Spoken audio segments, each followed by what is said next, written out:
파트 1 미니 사전. 비이성적인 반추적 사고. 비이성적인 반추적 사고란 우리가 어떻게 해도 바꿀 수 없는 상황이나 우리의 잘못이라고 단정할 수 없는 일에 온갖 상상과 억측을 동원해 자신을 괴롭히는 것을 말한다. 자아성찰의 탈을 쓴 비이성적인 반추적 사고는 우울함, 후회 등의 부정적인 감정과 자기 비하를 수반해 스트레스를 극복하는 데 전혀 도움되지 않을 뿐더러 오히려 스트레스를 가중한다. 유리 멘탈. 보통 사람들에 비해 타인의 피드백에 민감한 반응을 보이며 쉽게 자존심에 상처를 받는 성격을 비유적으로 이르는 말이다.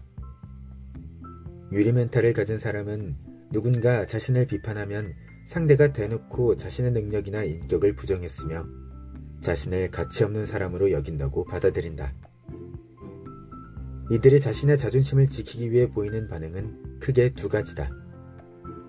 상대의 말에 끈질기게 반박을 하고 심지어 역으로 상대를 공격하거나 냉담하게 문제를 회피해버린다.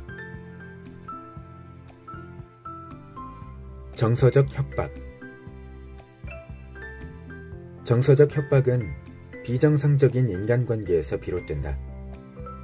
협박자는 항상 무리하고 불합리한 요구와 위협, 압박, 침묵 등을 통해 자신에게 가까운 사람들 혹은 자신의 인생에서 중요한 사람들에게 좌절감과 죄책감, 두려움, 부끄러움 등을 안김으로써 소기의 목적을 달성하고자 한다.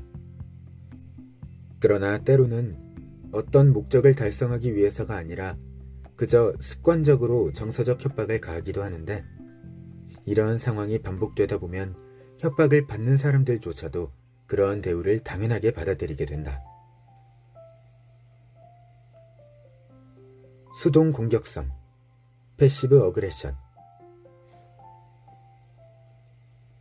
제2차 세계대전 당시 전쟁에 반대해서 혹은 다른 이유로 상관의 명령에 불복종하고 싶지만 그렇다고 공개적으로 거부하지도 못했던 일부 병사가 일부러 비능률적인 모습을 보이거나 시간을 끄는 방법으로 남몰래 지시를 거스르는 일이 있었다. 훗날 심리학자들은 이러한 현상을 일반인들에게 원용해 생각이나 감정을 솔직하게 표현하지 못하고 대인관계에서 수동 공격적인 행동 패턴을 나타내는 일종의 성격장애로 정의했다. 그러나 1990년대에 들어서 생각보다 다양한 계층의 많은 사람에게서 이러한 행동이 관찰되자 더 이상 수동 공격성을 성격장애로 분리하지 않게 되었다. 행동과 감정의 상호관계. 근대 심리학의 창시자라 일컬어지는 미국의 윌리엄 제임스는 행복해서 웃는 것이 아니라 웃어서 행복한 것이다 라고 말했다. 이는 우리가 감정적으로 했던 행동이 감정의 원천이 되기도 한다는 뜻으로 행동과 감정, 감정과 행동이 상호적 관계임을 말해준다. 자기대화, 인터널 토크 또는 셀프 토크. 우리는 아침부터 저녁까지 머릿속에서 쉼없이 자기 자신과 대화를 하며 우리가 의식하지 못하는 순간에도 하루에 적게는 12,000개에서 많게는 5만 개까지의 생각과 평가가 우리의 머릿속을 스쳐 지나간다. 심리학자들은 이러한 현상을 자기대화라고 부른다. 자기대화는 머리로 하는 혼잣말이라고 볼 수 있는데 여기에는 긍정적 대화와 부정적 대화, 중성적 대화가 혼자한다. 부정적 순환, 네거티브 루프. 일이 뜻대로 되지 않을 때 머릿속으로 자신을 질책하게 되면 이 경험이 마음의 그림자로 남아 다음에 같은 일을 할 때도 또 실수를 저지르지는 않을까 하는 두려움에 사로잡힌다.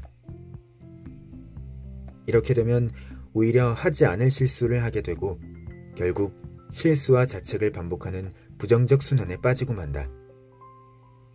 그리고 순환이 장기화하면 만성 스트레스를 초래해 몸과 마음의 병을 키우게 된다. 자기자비와 자기연민. 자기자비, 셀프 컴패션과 자기연민, 셀프 피티는 서로 다른 개념이다. 자신의 불쌍한 면을 핑계로 다른 사람의 동정을 구하려 하는 것이 자기연민이라면, 장점이든 단점이든 있는 그대로의 자신을 받아들이고 온전히 공감하는 것이 자기자비이다. 가면증후군. 자신의 성공이나 명성이 노력이 아닌 운이나 다른 요소로 얻어졌다고 생각하며 언젠가 자신의 가면이 벗겨져 무능함이 밝혀지지 않을까 불안해하는 심리를 말한다. 특히 어떠한 일에 순조롭게 성공했을 때 가면증후군을 겪는 사람들은 자신에게 그러한 결과가 가당치 않다고 여기며 마치 남들을 속이는 것 같은 기분을 느낀다. 대뇌의 균형 메커니즘. 우리의 대뇌는 같은 시간에 같거나 유사한 모종의 플러스 감정이 대량으로 접수되면 정서적 균형을 유지하기 위한 메커니즘을 자동으로 가동하여 생각과 행동할 것 없이 마이너스 감정으로 균형을 이루려 한다. 혹은 우리가 플러스 감정을 느끼면 이 감정을 지키려는 원초적 보호 본능이 유발되어 모종의 공격성을 띤 행동을 하게 된다.